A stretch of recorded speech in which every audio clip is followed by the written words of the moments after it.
नित्य कर्म मास पक्ष वर्ष में, देखो जो नित्य का जो कर्म करते हैं ना, ये कितने दिन में आपको फल दे देता है, इसका वर्णन है।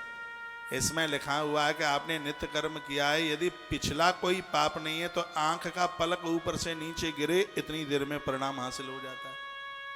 थोड़ा पाप है तो 1 घंटा 24 मिनट में ये फल आपको मिल जाता है, थोड़ा सा ही है। और थोड़ा ज्यादा पाप है तो इसका फल 3 दिन में 72 घंटे में मिल जाता है। इसका और ज्यादा यदि कोई अपराध है तो वो आपको फल 15 दिन में मिलता है। यदि और कुछ ज्यादा उसका अपराध है तो 1 मास में उसका फल मिल जाता है। और यदि और भी ज्यादा कोई अपराध है तो 1 वर्ष में उसका फल प्राप्त हो जाता है, वर्णन है। और कोई बहुत ज्यादा अपराध है तो कम से कम महाराज कितना भी बड़ा अपराध पाप हो 12 वर्ष में आपको पूजा का फल प्राप्त हो ही जाता है संपूर्ण। यह वर्णन किया गया है। धीरे धीरे पाप क्षय होते हैं। आप भगवान को फूल चढ़ाते हैं, वंदन करते हैं, प्रणाम करते हैं, इसमें लिखा है धीरे धीरे सभी पापों का नाश हो रहा है। श्लोक नंबर 31 में लिखा हुआ है, नित्यम नैमित्तकम कालात् सद्यहि कामी सुनिष्ठते। पूजा शब्दार्थ ये भाई विश्रुते लोक वेद, ये वेदों की भाषा है, साधारण बात नहीं है। आपने भगवान को फूल चढ़ाया, पत्ती चढ़ाई, जल चढ़ाया, ये आपका द्रव्य, आपका सामान ऐसे ही नहीं चला गया। नित्यम मासम, 1 महीने में, पक्षम 15 दिन में, वर्षम 1 वर्ष में, ये जो पूजा का जो फल है, परिणाम है, वो आपको मिल ही जाएगा। इसलिए आप ये मत कभी सोचना कि हमारा तो समय और ये हमारी तो सामग्री ऐसे ही चलेगी, कहीं ऐसे ही नहीं गए।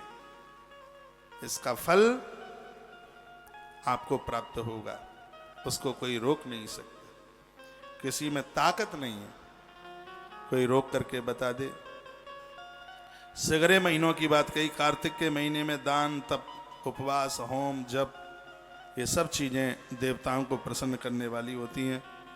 अगहन के महीने में अन्न के दान की बहुत बड़ी महिमा है। जो ये मार्गशीर्ष का महीना निकला, इसलिए तो कल आपसे एक संकल्प करा दिया है अन्नदान का, ब्राह्मण भोजन का। अगहन के महीने में इस ग्रंथ में लिखा है अन्नदान की बहुत बड़ी महिमा है। बैसाख के महीने में जल प्याऊ की बहुत बड़ी महिमा है, बहुत ज़्यादा महिमा है।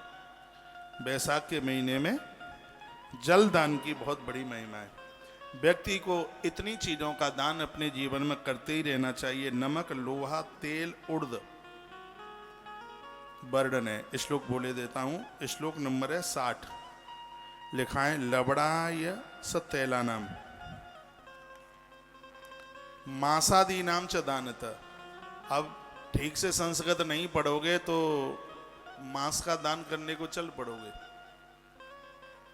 इसको संस्कृत में कहते हैं मांस और हिंदी में कहते हैं इसको उड़द। जिसने ठीक से नहीं पढ़ा वो देवताओं को मांस चढ़ाने लगे।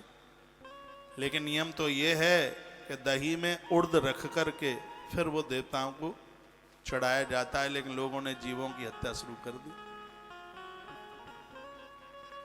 त्रिकुटा फलगंधानाम जलादीनाम च दानता, जल का दान है। ये सब चीजें, अन्न का दान, लोहे का दान है, नमक का दान है, तेल का दान, ये सब हमारे ताप प्रताप संताप को दूर करते हैं। श्लोक नंबर 64 में, 16 अध्याय के श्लोक नंबर 64 में स्पष्ट लिखा है कि मार्गशीर्ष के महीने में अन्न के दान की बहुत बड़ी महिमा है। मार्गशीर्ष से अन्न दस्सैव सर्वविष्ट फलम भवेत, 63 नंबर का श्लोक। पापक क्षयम चेष्ट सिद्धम आरोग्यम धर्म है, सभी पाप जलेंगे, आरोग्यता मिलेगी। इतनी बड़ी महिमा है। भूखे को भोजन कराएं, कितना आनंद की बात कह दी गई है। इन सब चीज़ों से इष्ट सिद्धि हो जाती है। आप भूखे को भोजन, ये दान पुण्य करते हैं, इससे इष्ट की सिद्धि होती है, आरोग्यता मिलती है, धर्म हमारा परिपक्व होता है। इसलिए समझदार व्यक्ति को सदैव अनुष्ठान के साथ अपने जीवन को जीना चाहिए। यदि बहुत ना हो सके तो कम हो, बहुत ज़्यादा ना हो पावे तो थोड़ा हो, लेकिन होवे जरूर। बोलो भक्त वत्सल भगवान की जय हो। श्री हनुमंत बलवंत